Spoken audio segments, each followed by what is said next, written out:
Buenos días, chicos.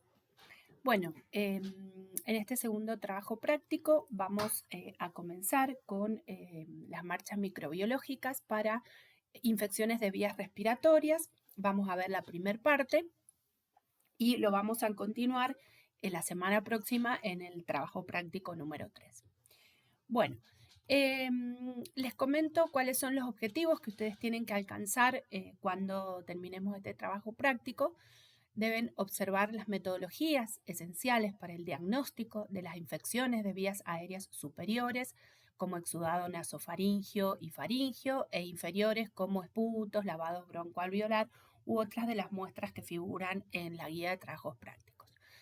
Tienen que aprender a describir y valorar los distintos pasos de la marcha microbiológica en cada una de estas muestras, observar la técnica de toma de muestra de material de vías aéreas superiores y de vías aéreas inferiores, revisar los conceptos de microbiota habitual de vías aéreas superiores, observar la técnica de coloración de Gran-Nicoll en las muestras de exudado nasofaringio, faringio para vías aéreas superiores y de esputo para vías aéreas inferiores, observar los medios de cultivo que vamos a utilizar y fundamentar la metodología de las técnicas de siembra para el aislamiento de los microorganismos en muestras de vías aéreas superiores e inferiores y también del líquido cefalorraquídeo, argumentar el uso de los métodos diagnósticos directos inmunológicos rápidos y conocer cómo se confecciona una solicitud de estudio microbiológico según el material a analizar y aprender a interpretar ese informe.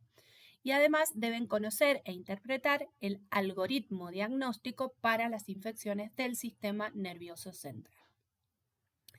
Bien, dicho esto, vamos a comenzar con las actividades que vamos a desarrollar en este trabajo práctico. Como primera medida vamos a mostrarles la marcha microbiológica completa, tanto para vías aéreas superiores como para vías aéreas inferiores, para poder comparar unas con otras. Básicamente, las marchas microbiológicas tienen una serie de pasos que en algunos puntos van variando unas muestras con las otras, y en este caso, si comparamos vías aéreas superiores con vías aéreas inferiores, vamos a notar algunas pequeñas diferencias que se las voy a marcar. Bueno, las marchas microbiológicas las vamos a comenzar con una anamnesis que le podemos hacer al paciente cuando se dirige al consultorio para tomarse la muestra. En el caso de vías aéreas superiores, generalmente el paciente va hacia el consultorio. Si no podemos tener contacto con el paciente, por lo menos que el médico nos mande una historia clínica resumida o cuando el paciente va a dejar la muestra al laboratorio, que por lo menos se le pidan algunos datos básicos. Como en el caso de vías aéreas superiores, podemos preguntarle cuáles son las sintomatologías, si ha tenido fiebre, si ha estado en contacto con gente que ha tenido alguna patología parecida, si ha viajado, todos esos datos nos interesan y sobre todo si ha comenzado con la toma de antimicrobianos, ya que nos podría interferir en nuestros cultivos y nuestro diagnóstico. Bueno, luego vamos a hacer la toma de muestra, que la toma de muestra es el paso fundamental en la marcha microbiológica, ya que si una muestra está mal tomada, podemos llegar a un diagnóstico erróneo. Por lo tanto, la toma de muestra es fundamental para poder llegar a un diagnóstico certero. En el caso de vías aéreas superiores, las muestras que les vamos a mostrar, las muestras que más comúnmente vamos a tomar en el laboratorio son los exudados nasofaringios y faringios. Generalmente se utilizan el exudado nasofaringio desde el punto de vista bacteriológico para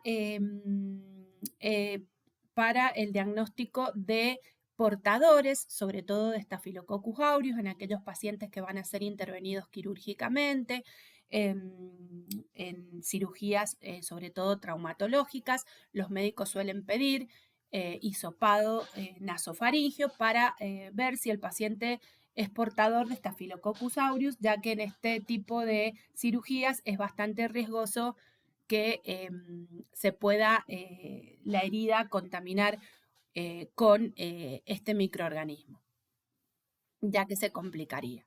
Bueno, luego es importante tener en cuenta el transporte y la conservación de la muestra, ya más adelante lo vamos a ver, cuáles son las condiciones que tenemos que tener en cuenta. Luego hacemos un examen macroscópico de la muestra que si bien nosotros en el caso de vías aéreas superiores lo podemos hacer ese examen macroscópico en el momento que tomamos la muestra, porque vamos a observar, por ejemplo, si las fauces se encuentran enrojecidas, si hay presencia de placas, si hay presencia de pseudomembranas, si esa pseudomembrana está adherida o sale fácilmente. Son todos datos que nos pueden ayudar.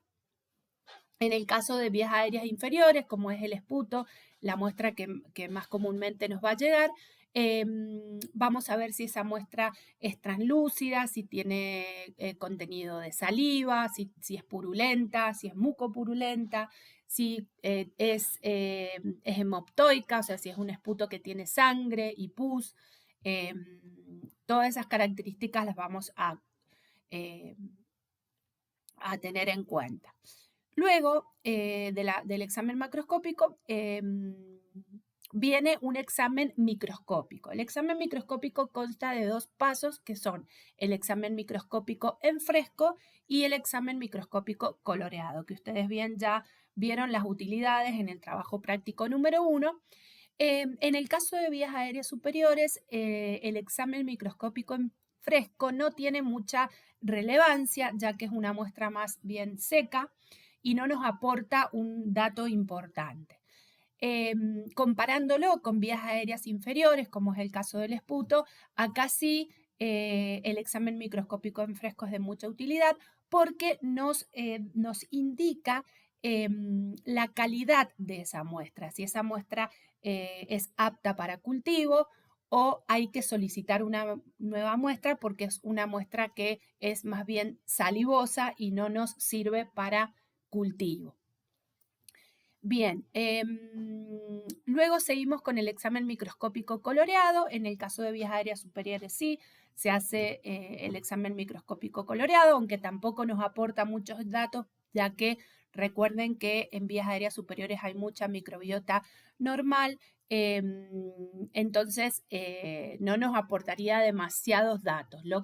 Para lo que sí nos sirve es para hacer diagnóstico diferencial con los distintos tipos de angina que ustedes bien han leído en la guía de trabajos prácticos, que ya lo vamos a ver en las siguientes filminas para que las puedan identificar.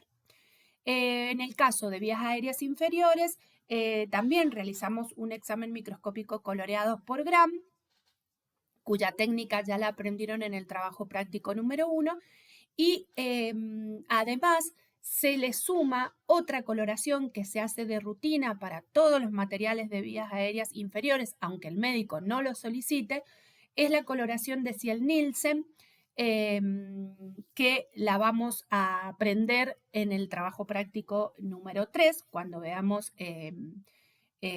diagnóstico de Mycobacterium tuberculosis. Entonces se hace de rutina una coloración de Ziel-Nielsen para el esputo, es decir que en caso de vías aéreas inferiores hacemos coloración de Gram y coloración de Ziel-Nielsen de rutina. Luego del examen microscópico en fresco y coloreado viene el cultivo. Bien, en el caso de vías aéreas superiores vamos a utilizar como medios de cultivo un agar sangre, que es un agar enriquecido, en donde crecen la mayoría de las bacterias facultativas. Para el caso de exudado faríngeo utilizamos agar sangre porque necesitamos poder observar bien las hemólisis, sobre todo si buscamos Streptococcus pyogenes del beta hemolítico del grupo A, en donde vamos a observar bien la hemólisis. En el caso del exudado nasofaringio lo vamos a sembrar en un medio selectivo y diferencial, que es el medio de manitol salado o agar Chapman, que nos sirve para poder diferenciar los distintos tipos de estáfilos que fermentan el manitol y cuál no.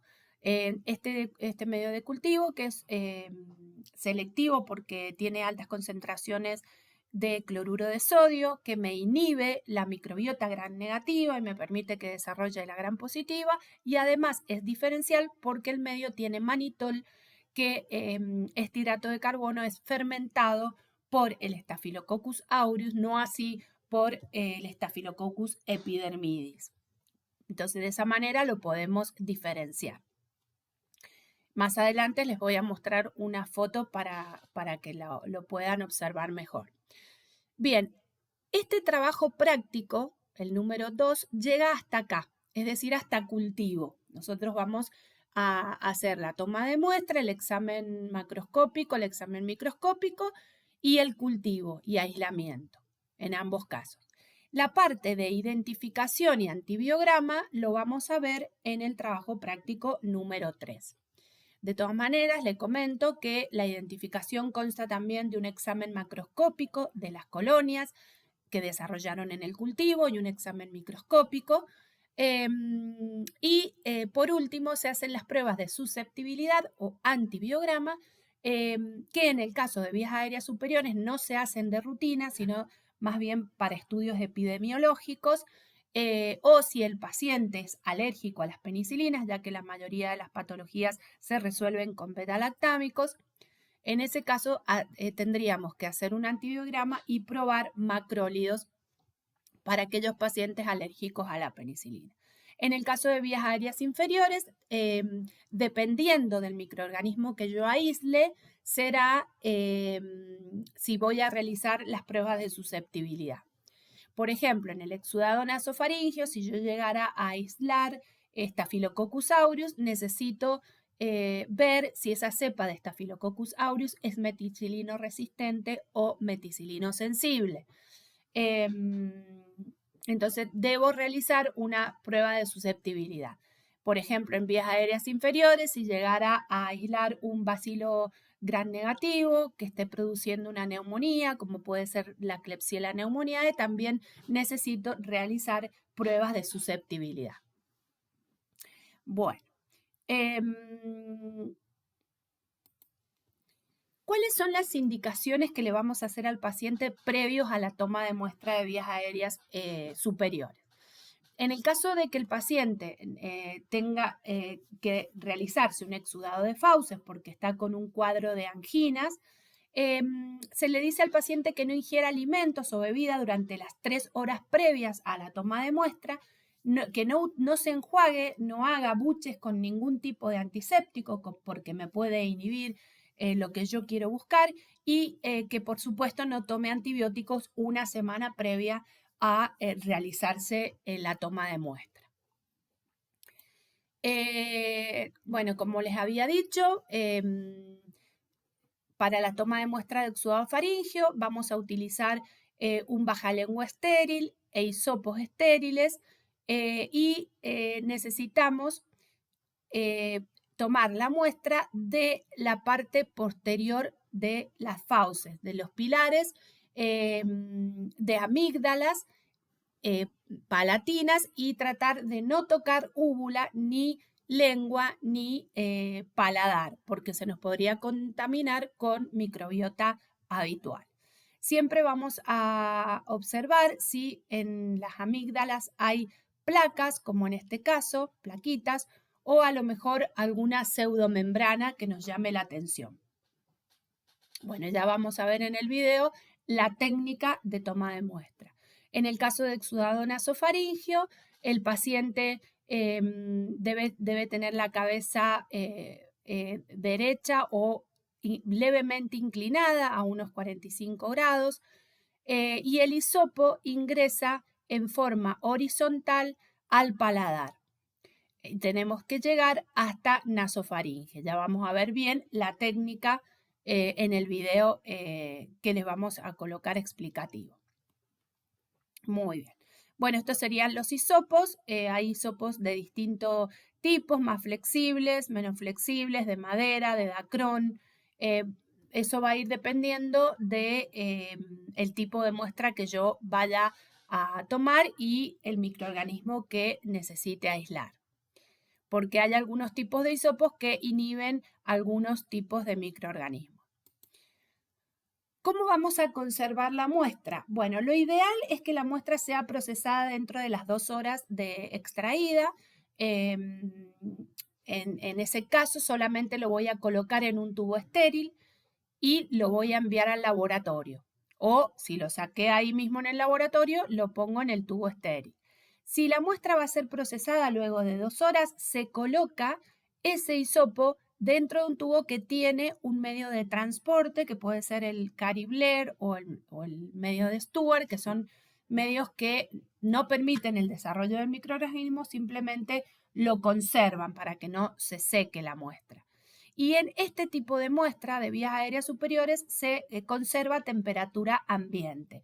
No hay que refrigerarlos. Bien, ¿y qué vamos a buscar en vías aéreas superiores o en vías aéreas inferiores? Vamos a buscar la microbiota habitual. Tenemos que conocerla, esa microbiota habitual, para poder diferenciarlo. Vamos a buscar microbiota patógena.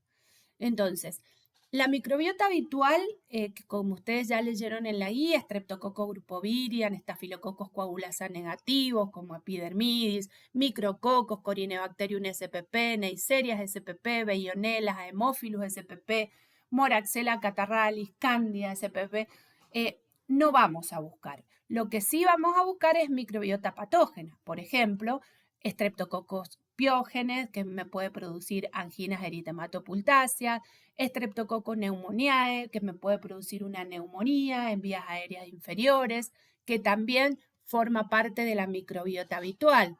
Ojo, hay que saber diferenciarlo, ¿no?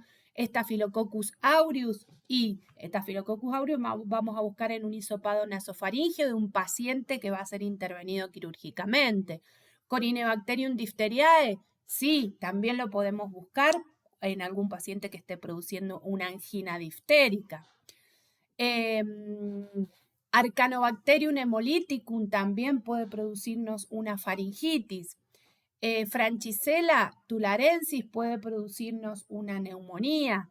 Mycoplasma pneumoniae, Clamidia pneumoniae puede producirnos neumonías atípicas. Streptococcus grupo C y G pueden producirnos también distintos tipos de angina. Bordetella pertussis, tos convulsa. Entonces, todos estos microorganismos que se encuentran acá, sí los vamos a buscar. ¿Vamos a buscar portadores asintomáticos de Streptococcus piógenes? No, no es necesario buscar en todo el mundo portadores asintomáticos de Streptococcus piógenes. Si recuerdan, el año pasado que hubieron muchos casos de personas que fallecieron por el Streptococcus piógenes, que los médicos empezaron a solicitar, a buscar hisopados, hacer hisopados de rutina para buscar el Streptococcus piógenes. Eso no hace falta hacerlo. Entonces, buscar portadores de Streptococcus piógenes tampoco se realiza de rutina en el laboratorio de bacteriología. Bueno, entonces, el primer día en el exudado, en las vías aéreas superiores, exudado de fauces, ¿qué vamos a hacer? Vamos a hacer la coloración de Gram. Una vez que tomamos la muestra, hacemos el frotis para hacer la coloración de Gram, para observar los distintos tipos de anginas que podemos tener. Y así, por ejemplo, cuando hacemos la coloración de Gram, en el caso de una angina de Vincent, que es una asociación fuso-espirilar, fíjense que vamos a ver espiroquetas, que se ven como hilitos finitos, dobladitos, y bacilos gram negativos fusiformes. Entonces hay una asociación de bacterias anaerobias, que son la Borrelia spp y el Fusobacterium spp. Recuerden que este tipo de angina produce también mucho dolor de garganta, inflamación, fiebre elevada, y el paciente advierte que tiene muy mal aliento por estas bacterias anaerobias. Bien. ¿Qué otra patología podemos ver con la coloración de Gram? Recuerden que yo les dije que para el caso de vías aéreas superiores, el exudado de fauces, la coloración de Gram me sirve para hacer un diagnóstico diferencial de los distintos tipos de angina. Bien, en la angina eritematopultácea o anginas rojas, que es producida por el Streptococcus pyogenes, beta hemolítico del grupo A, lo que se va a ver son cadenas de cocos gram positivos, cadenitas de cocos gram positivos. Entonces eso también nos va a llamar la atención. En el caso de un paciente que se presente con una angina diftérica, fíjense que lo primero que vamos a ver cuando tomamos la muestra es una membrana muy adherente, entonces que cuando la queremos sacar va a sangrar, eso nos va a llamar la atención, comparándola con la pseudomembrana que se forma, por ejemplo, para la angina de Vincent, donde sale fácilmente y no sangra. Y cuando hacemos la coloración de Gram, vamos a observar bacilos Gram positivos con tinción bipolar dispuestos o agrupados en letras chinas. Bien.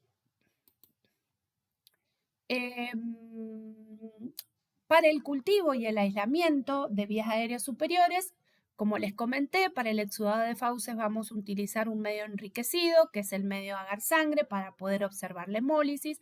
Y para el caso del exudado nasofaringeo, vamos a usar agar-Chapman o agar-manitol salado, que es un medio selectivo y diferencial. ¿Cómo lo vamos a sembrar? Vamos a utilizar la técnica de siembra de agotamiento por estriación, que también lo van a observar en el video, en donde se hace primero una descarga, luego se gira la placa, se vuelve a estriar, se hace una segunda estría en forma perpendicular, se vuelve a girar la placa, se hace una tercera estría y se vuelve a girar una cuarta estría y va a quedar de esta manera. Siempre con una zona en el medio que se denomina zona testigo, donde no tiene que haber crecimiento de ninguna colonia, porque si crece alguna colonia ahí, quiere decir que se me contaminó con algo del exterior. Esta técnica de agotamiento por estriación se usa para poder obtener colonias puras y después hacer el estudio de los cultivos en base a esas colonias aisladas y puras. Bien. En el caso de paciente que viene con un esputo, con una muestra de esputo, se le da la indicación al paciente para que recoja ese esputo, se le dice que tiene que mejor ser una muestra en ayunas a primera hora de la mañana, porque cuando uno se levanta tiene mayor cantidad de secreción, entonces es mejor. Para recolectar la muestra se debe enjuagar la boca con bicarbonato para eliminar microbiota acompañante, cepillarse los dientes, obtener la muestra mediante una tos eficiente, es decir, que venga de los pulmones. Se le explica al paciente, si no puede hacerlo, se puede realizar maniobras kinésicas o nebulizaciones para poder fluidificar la muestra y poder recolectarla, y se envía directamente al laboratorio en este envase estéril. Bien, en el caso de vías aéreas inferiores, el primer día vamos a hacer el examen microscópico en fresco para todos los materiales que nos lleguen de vías aéreas inferiores. Recuerden que este paso es fundamental porque nos sirve para evaluar la calidad de esa muestra que nos está llegando al laboratorio, en donde tenemos que ver que esa muestra tenga menos de 10 células epiteliales y más de 25 leucocitos polimorfolucleares para que sea una muestra de calidad que nos sirva para cultivo. Lo que no significa que si la muestra no sirve, se le va a pedir una nueva muestra al paciente para cultivo, pero esa muestra que nos trajo la podemos utilizar para realizar una coloración de Ciel-Nielsen, no la descartamos. Luego hacemos el examen microscópico coloreado, coloración de Gram y coloración de Ciel-Nielsen de rutina. el cultivo y el aislamiento y lo llevamos a incubar. Todo eso lo hacemos el primer día. Luego hacemos el examen macroscópico de las colonias, las pruebas de identificación, el inmunodiagnóstico y por último se leen las pruebas bioquímicas y se realiza el informe de los resultados. Bueno, el examen en fresco para ver la calidad del esputo, como les estaba mencionando, por la clasificación de Heckler, vamos a ver la reacción inflamatoria, que es lo que nos interesa a nosotros. En el examen coloreado por Gram podemos ver diplococos gram positivos de esta manera y la coloración de Ziel-Nielsen para ver bacilos ácido alcohol resistentes que se van a ver rojos sobre el fondo azul, que eso lo vamos a ver en el trabajo práctico siguiente. ¿Qué medios de cultivo vamos a utilizar para vías aéreas inferiores? De rutina se utiliza agar sangre, agar chocolate y un agar para enterobacterias como puede ser el agar Levin, el agar McConkey. ¿Por qué utilizamos acá agar chocolate? Porque tenemos que ver cuáles son las bacterias que nos pueden producir neumonías. Una de ellas es el Haemophilus influenza, que necesita factores 10 y 5 para su crecimiento, los cuales los aporta este agar chocolate, ya que el agar chocolate es un agar sangre al cual se ha sido calentado a más de 65 grados para producir la hemólisis de los glóbulos rojos y la liberación de esos dos factores que son los que necesitan esta bacteria para crecer. El agar sangre lo vamos a usar para poder apreciar las hemólisis, sobre todo para el caso de Streptococcus pneumoniae, que produce alfa-hemólisis, una hemólisis verdosa, que también ya lo vamos a observar en el trabajo práctico que sigue. Y por último, hay algunas enterobacterias que suelen producir algunas neumonías, sobre todo aquellas neumonías intrahospitalarias. Por lo tanto, vamos a agregar un medio de cultivo para enterobacterias para poder hacer más fácil el diagnóstico. Bien, otro de los temas que teníamos que observar en este trabajo práctico es la marcha microbiológica para líquido cefalorraquídeo. Ustedes ya han visto el algoritmo de diagnóstico en la guía y yo simplemente les voy a comentar cómo se realiza la marcha, ¿no? Bueno, la anamnesis, muchas veces el paciente, este tipo de pacientes no toma contacto con nosotros porque es un paciente que está internado. La muestra la va a tomar el médico, por lo tanto nosotros podemos acceder a la historia clínica o por lo menos saber la edad que tiene el paciente como para orientarnos, ya que las meningitis tienen algunos microorganismos que varían según la edad. La punción lumbar, como les dije, las hace el médico, se realiza entre la cuarta y quinta vértebra lumbar. Luego vamos a hacer un examen macroscópico de la muestra donde vamos a ver los caracteres organolépticos como el color, la presencia de turbidez, la presencia de red de fibrina o de red de mía, que me puede ir también orientando hacia qué tipo de meningitis, frente a qué tipo de meningitis estamos. Por ejemplo, un líquido cefalorraquídeo normal es transparente como cristal de roca, pero si está sufriendo una meningitis bacteriana lo vamos a ver turbio, o podemos también ver líquidos con sangre, que se denominan xantocrómicos, que son como un color medio amarillento. Todas esas características, por ejemplo, en las meningitis tuberculosas se forma una red de fibrina o red de mía, que también la podemos observar. Luego vamos a hacer un examen microscópico, para lo cual necesitamos centrifugar el tubo que nos llega a la sección de bacteriología. Ya saben que la cantidad de tubos que deben enviar al laboratorio son no menos de 3, entre 3 y 4 tubos, porque se dirigen hacia distintas secciones del laboratorio. Uno va para recuento celular, el otro va para la parte de química, donde se mide la glucosa, las proteínas, el lactato, y el otro tubo va para la sección de bacteriología. Ese tubo que nos llegó a la sección de bacteriología lo centrifugamos y vamos a trabajar con el sedimento para hacer el examen en fresco y el examen coloreado, que en este caso también nos aporta mucho dato. Por lo tanto, es muy importante. En el examen en fresco vamos a observar la reacción inflamatoria, si la hay o no. En el coloreado vamos a ver las distintas coloraciones para hacer un diagnóstico diferencial frente a qué tipo de bacteria, morfología y agrupación tenemos. Y por último, el primer día vamos a hacer el cultivo y el aislamiento, donde tenemos que hacer la selección de los medios de cultivos apropiados para cada uno de los microorganismos que estamos sospechando. En el segundo día vamos a hacer la identificación, el examen macroscópico de los cultivos, el examen microscópico coloreado y las pruebas de identificación. Posteriormente, pruebas de susceptibilidad, si hay que hacerlas, y el informe. Entonces, toma de muestra, punción lumbar, que la realiza el médico. Vemos las características macroscópicas. El líquido cefalorraquídeo normal es transparente como cristal de roca, así como lo ven acá.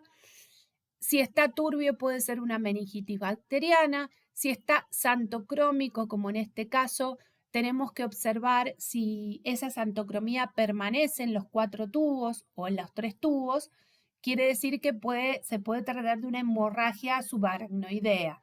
Y si va desapareciendo la xantocromía, puede ser por traumatismo por la punción. Entonces eso hay que ir observándolo. Bien, entonces, el examen microscópico en fresco, vamos a evaluar la reacción inflamatoria, entonces vamos a buscar si hay polimorfonucleares, si hay hematíes, todo eso lo vamos a consignar.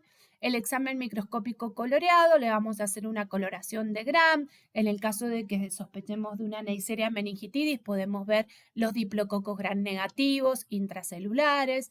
Le hacemos una coloración de Ziel-Nielsen si sospechamos una meningitis tuberculosa, entonces vamos a ver fondo azul con los bacilos rojos, los bacilos ácido alcohol resistente, o le podemos hacer también una tinta china en el caso de que estemos sospechando de una meningitis por criptococos. Si fuera, por ejemplo, un paciente HIV positivo, le tendríamos que realizar esta coloración negativa. Luego el cultivo y el aislamiento, vamos a usar estos dos medios de rutina, también el agar chocolate y el agar sangre para ver hemólisis, y porque aparte es un medio enriquecido donde crecen todas las bacterias, no es un medio que me vaya a inhibir el crecimiento de las bacterias, sobre todo facultativas. Y en el agar chocolate le damos un poquito más de nutrientes a aquellas bacterias que son más exigentes, como puede ser el Haemophilus o la Neisseria. Aparte, para la Neisseria vamos a agregar un medio que se llama agar Taller-Martin con el agregado de algunos otros antibióticos. Bien, y lo vamos a incubar 24-48 horas en microaerofilia a 37 grados. Bien, las actividades que van a realizar ustedes van a leer atentamente la guía de trabajos prácticos que se las hemos subido a la plataforma Moodle, van a resolver las actividades que les hemos subido a la plataforma respondiendo las preguntas relacionadas a los videos y a las guías, y van a enviar la tarea. Los docentes van a corregir esa tarea y le harán las devoluciones pertinentes. Bueno, mucha suerte, nos ponemos a trabajar y nos vemos la semana que viene para continuar con esta marcha microbiológica. Gracias.